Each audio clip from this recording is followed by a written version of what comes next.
پچھلی رات کی تقریر میں یہ بات بیان ہوئی کہ موجودہ عالم اسلام اگر متحد بھی ہو جائے تو اسرائیل یعنی یہودی قوت کا مقابلہ نہیں کر سکتا.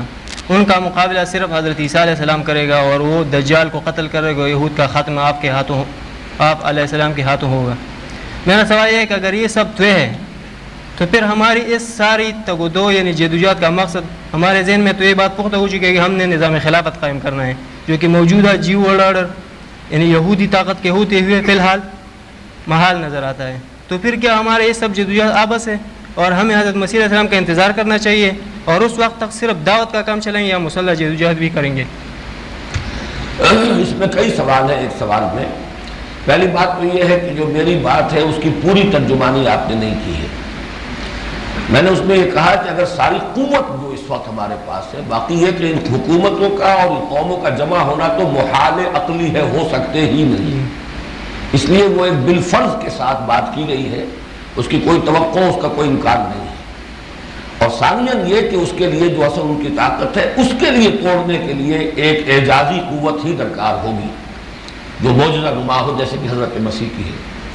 البتہ ہر بڑے کام کے لیے تمہیدی کام ہوتے ہیں. وہ رات اصل میں وقت نہیں تھا کہ جو میں نے اسی لیے مقالے کا حوالہ دیا تھا کہ وہ جو پیشن گوئیاں ہیں کہ کسی غیر عرب ملک کے اندر پہلے وہ طاقت فراہم ہوگی اور پھر یہاں سے مدد جائے گی.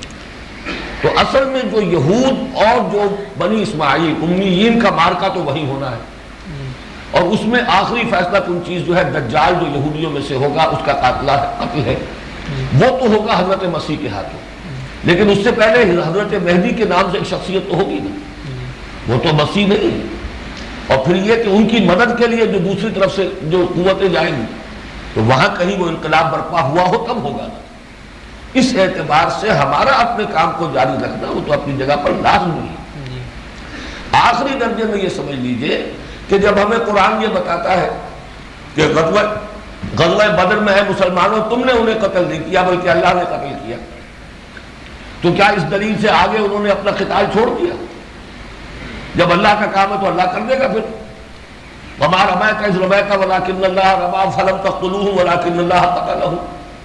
اگر اس دلیل سے بعد میں مسلمانوں نے جد و جہد ختم نہیں کی تو اب بھی اگر ہمیں یہ معلوم ہو کہ اصل فیصلہ تو وہی ہونا ہے اور وہ فیصلہ حضرت مسیح علیہ السلام کے نزول ہی پر ہوگا، یہود کا خاتمہ. اس کا یہ مطلب ہرگز نہیں ہے کہ ہم پر جو فرائض دینی عائد ہوتے ہیں ہم انہیں ملتوی کر دیں اور مؤخر کر دیں. ہمیں اپنی سی جد و جہد اپنے علاقے میں جاری رکھنی ہے. کیا عجب کہ یہیں سے وہ طاقت فراہم ہو کہ جو پھر اس وقت وہاں فیصلہ کن امداد جو ہے زمین پر امداد وہ یہاں سے وہاں پہنچ سکے. باقی جو اصل میں اسرائیل کی اصل قوت ٹوٹے گی وہ حضرت مسیح کے ہاتھوں میں ٹوٹے گی. ورنہ خبریں موجود ہیں کہ شکستوں پر شکستیں ہوں گی یہودیوں کے ہاتھ. اصل میں اس حقیقت کو جاننے کے باوجود کمزوری نہ آئے، یہ ہمارے ایمان اور احساس فرض کا نتیجہ ہونا چاہیے. ہمیں یہ معلوم ہے کہ کچھ نہیں ہوگا جب تک اللہ نہیں چاہے گا، لیکن اس کے یہ معنی نہیں ہے کہ ہماری جد و جہد ختم ہو جائے. جد و جہد امکانی حد تک کرنی ہے، لیکن یہ بھی یقین رکھنا ہے کہ ہمارے کیے کچھ نہیں ہوگا جب تک کہ اللہ کی طرف سے اذن نہ ہو.